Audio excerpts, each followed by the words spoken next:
Virus के साथ जीने की आदत डालनी पड़ेगी, क्योंकि जब तक कोरोना वायरस की कोई दवा नहीं निकाली जाती तब तक इसका खतरा बना रहेगा। हेल्थ मिनिस्ट्री में एक हाई लेवल मीटिंग हुई जिसमें आयुर्वेद पर चर्चा हुई।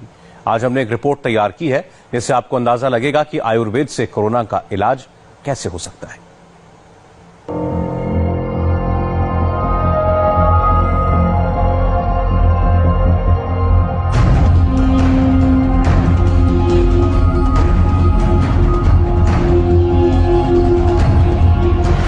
एक तरफ वायरस है तो दूसरी तरफ आयुर्वेद की ये 4 औषधियां हैं। एक तरफ वैक्सीन की खोज है तो दूसरी तरफ आयुर्वेद की शक्ति है।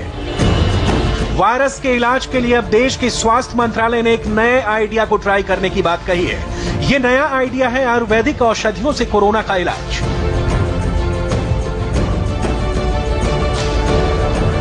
अब देश के स्वास्थ्य मंत्री आयुष मंत्रालय के साथ एक हाई लेवल मीटिंग में वायरस के इलाज के रूप में आयुर्वेद दवाओं की ट्रायल की तैयारी कर रहा है।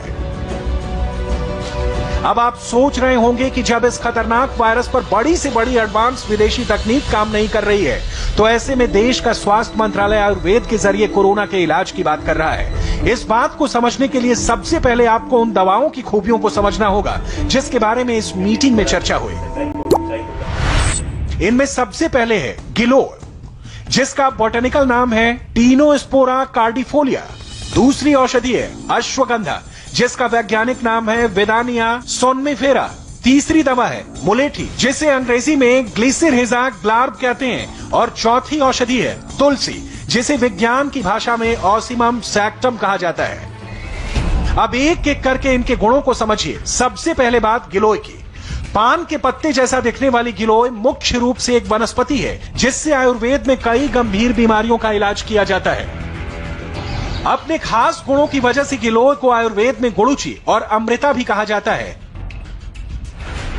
गिलोय मुख्य रूप से इम्यून सिस्टम को अच्छा बनाता है और इसमें anti allergic, anti inflammatory, antioxidant और एंटी डायबिटिक तत्व मौजूद होते हैं। कुल मिलाकर मानव शरीर के हर अंग के लिए गिलोय एक लाभकारी औषधि है। गुजरात के एक आयुर्वेद विश्वविद्यालय में लाइफ स्पैन यानी जीवन चक्र को बढ़ाने की विधियों पर एक रिसर्च किया है। इस रिसर्च में कुछ मक्खियों पर 30 दिन तक गिलोय पाउडर का इस्तेमाल किया गया। आपको जानकर हैरानी होगी कि इससे मक्खियों का जीवन काल 85 दिन का हो गया। आमतौर पर मक्खियों का जीवन काल 25 से 30 दिन का होता है। बाद में इस रिसर्च को नीदरलैंड के एक हेल्थ केयर जर्नल में प्रकाशित किया गया। डेंगू और मलेरिया जैसे बुखार को ठीक करने के लिए बहुत से एक्सपर्ट गिलोय लेने की सलाह देते हैं। टाइप 2 डायबिटीज से पीड़ित रोगियों का शुगर लेवल ठीक करने के लिए गिलोय के इस्तेमाल की सलाह दी जाती है। इससे शरीर में इंसुलिन हार्मोन बनने में मदद मिलती है जिससे शुगर लेवल ठीक रहता है। अच्छी बात यह है कि गिलोय को दैनिक जीवन में भी तय मात्रा में लिया जा सकता है। आयुर्वेद के कुछ आचार्य इसे सुपर फूड यानी शक्तिशाली खाद्य पदार्थ मानते हैं। ये जो गिलोय है इसके अंदर यदि एक्टिव कंपोनेंट्स की दृष्टि से देखा जाए तो टिनोकार्टिसाइड के साथ साथ इसमें ग्लूकोसाइड होता है, इसमें फास्फोरस होता है, इसके अंदर कॉपर होता है, साथ ही कैल्शियम, जिंक और मैग्नीशियम होता है। और ये त्रिदोषनाशक है इम्यूनिटी को बढ़ाने के लिए, डायबिटीज को नियंत्रित करने के लिए, वेट को नियंत्रित करने के लिए, हड्डियों को मजबूत करने के लिए। जो भी क्रोनिक डिजीज है कोरोना का खतरा उनके ऊपर बहुत ज्यादा बना रहता है। जितने भी क्रोनिक डिजीज है माने blood pressure, heart problem, asthma, diabetes, obesity और किसी भी प्रकार की जो क्रोनिक डिजीज है इंटरनल ऑर्गन से रिलेटेड उनको दूर करने में गिलोय की बहुत बड़ी भूमिका है। सर्दी, जुकाम, कफ, एलर्जी को तो इंस्टेंट बेनिफिट देती है गिलोय। इसलिए गिलोय सच में संजीवनी है। आयुर्वेद में नाम इसका अमृता है। घर में हम गिलोय, तुलसी, अदरक, हल्दी, काली मिर्च का काढ़ा ही पीते, उससे इम्यूनिटी बढ़ती है। मैंने पहले ही दिन से बताया है। अब अच्छी बात है उसको। अच्छी बात यह है कि गिलोय की बेल किसी भी मौसम में गमले जैसी छोटी जगह पर लगाई जा सकती है। ये बिना किसी मेहनत के कुछ ही समय में फैल जाती है। यानी आयुर्वेद का एक वरदान आपके घर में तैयार हो सकता है, लेकिन जानकारी ना होने की वजह से आप इससे अब तक दूर हैं।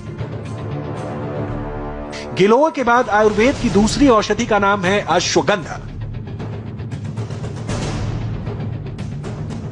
अथर्ववेद में भी अश्वगंधा के बारे में विस्तार से बताया गया है। इसमें मौजूद एंटीऑक्सीडेंट इम्यून सिस्टम को मजबूत बनाने का काम करता है, जिससे रोगों से लड़ने की शक्ति मिलती है।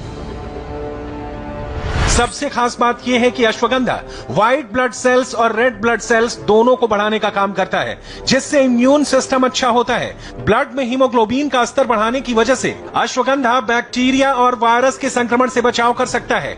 इसके अलावा अश्वगंधा में नर्वस सिस्टम को मजबूत करने वाले बहुत से गुण भी पाए जाते हैं। कई रिसर्च में ये बात सामने आई है कि यह औषधि शरीर में रिएक्टिव ऑक्सीजन स्पीशीज का निर्माण करती है, यानी इससे शरीर में ऑक्सीजन की कमी दूर होती है। कोरोना के ज्यादातर मरीजों में देखा गया है कि उनके शरीर में संक्रमण की वजह से ऑक्सीजन की कमी होने लगती है, जिसकी वजह से मरीजों की जान खतरे में आ जाती है। इस वजह से कोरोना से बचाव करने वाली औषधि के रूप में अश्वगंधा के इस्तेमाल करने की चर्चा है। आयुष की कुछ दवाइयां जैसे अश्वगंधा है, यष्टि मधु है, या गुडुचि पिपाली है, या आयुष 64 है, ये दवाओं के बारे में व्यापक क्लिनिकल ट्रायल्स आज शुरू हो रहे हैं। ये सारे मंत्रालय मिलकर कर रहे हैं देश में, उन लोगों के ऊपर जो हेल्थ वर्कर्स हैं, हाई रिस्क एरियाज में काम कर रहे हैं। अश्वगंधा के बाद तीसरी औषधि है मुलेठी, जिसे संस्कृत में यष्टि मधु भी कहा जाता है, क्योंकि स्वाद में ये थोड़ी मीठी होती है और गले से जुड़े रोगों में बहुत अच्छा काम करती है। यही वजह है कि कोरोना के इलाज में इस औषधि की चर्चा भी हो रही है, क्योंकि कोरोना वायरस के लक्षण की शुरुआत गले के खराश से होती है। भारत में आमतौर पर पान की दुकानों और आयुर्वेदिक दवा स्टोर पर मुलेठी आसानी से मिल जाती है। मुलेठी में विटामिन बी और विटामिन ई भरपूर मात्रा में होता है। इसके अलावा ये फास्फोरस, कैल्शियम और आयरन का बहुत अच्छा सोर्स है, जिससे शरीर में रोग प्रतिरोधक क्षमता पैदा होती है। मुलेठी में एंटीऑक्सीडेंट, एंटीबायोटिक, प्रोटीन और ग्लिसराइजिंग एसिड भी पाए जाते हैं, जो इम्यून सिस्टम के साथ आंखें, मुंह और गले के उपचार में काम करती है। मुलेठी भी एक बहुत अच्छी औषधि है। मुलेठी में कैल्शियम होता है, इसमें ग्लिसराइजिक एसिड होता है, एक फाइटोकेमिकल होता है, तो यह भी बहुत उपयोगी है। और ये कफ के लिए, कोल्ड के लिए, एंटीऑक्सीडेंट के तौर पर, एंटीबायोटिक के तौर पर, किसी के मुंह में छाले आदि हो जाते हैं उसके लिए भी, वैसे किसी का पेट बहुत खराब होता है उसके लिए भी बहुत अच्छी होती है। तो मुलेठी भी हमारे यहाँ युगों से लोग सर्दी जुकाम के लिए तो मुंह में मुलेठी, काली मिर्च, तुलसी, लौंग आदि जो है वो चूसा ही करते थे। आयुर्वेदिक दवा के रूप में अब आपको उस औषधि के बारे में बताते हैं जो एक पूजनीय पौधे के रूप में देश के लोग अपने घरों के आंगन और बालकनी में लगाते हैं। इस पौधे का नाम है तुलसी, जिसे आयुर्वेद में इम्यून सिस्टम को दुरुस्त बनाने का भंडार माना जाता है। वैज्ञानिक भाषा में बात करें तो तुलसी में एंटी इन्फ्लेमेटरी, एंटी माइक्रोबियल और एंटीऑक्सीडेंट गुण पाए जाते हैं, जो शरीर में इन्फेक्शन रोकने का काम करती है। कई रिसर्च में यह साबित हो चुका है कि तुलसी के इस्तेमाल से सर्दी, जुकाम और सांस नली में आई सूजन को ठीक करने में मदद मिलती है। तुलसी से शरीर में कोर्टिसोल नाम के स्ट्रेस हार्मोन को कम किया जा सकता है, जिससे तनाव और थकान में कमी आती है। इसके अलावा तुलसी के इस्तेमाल से अस्थमा, ब्रोंकाइटिस और फेफड़ों में संक्रमण से बचाव किया जा सकता है। अब आप समझ गए होंगे कि आयुर्वेद की इन दवाओं में कितने गुण हैं, जो कोरोना जैसी बीमारी के लिए सबसे ज्यादा चर्चा में है। देश के स्वास्थ्य मंत्री आयुष मंत्रालय के साथ एक हाई लेवल मीटिंग में आयुर्वेद की इन दवाओं के इस्तेमाल के बारे में चर्चा कर रहे हैं।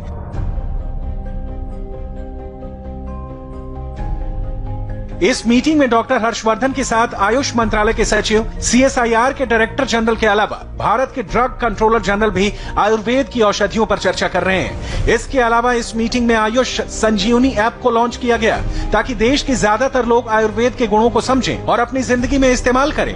आयुष संजीवनी ऐप के जरिए आप आयुर्वेद और होम्योपैथी से जुड़ी तमाम जानकारियां लेकर अपनी और अपने परिवार को स्वस्थ बना सकते हैं। तो जो आयुर्वेद की जो इनहेरेंट ताकत है, उस ताकत का जो वास्तविक इस्तेमाल है, जिस मात्रा में देश और दुनिया के लिए होना चाहिए, वो शायद हो नहीं पाता है।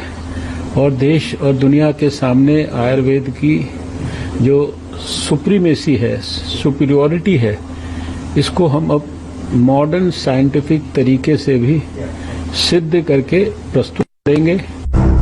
अब आप ये समझ सकते हैं कि कोरोना के बचाव में आयुर्वेद की भूमिका कितनी अहम है। वैसे बदलते दौर के साथ भारत में आयुर्वेद की जानकारी धीरे धीरे कम होती चली गई, लेकिन इसके ज्ञान के इस्तेमाल से दुनिया भर में बहुत देश सेहत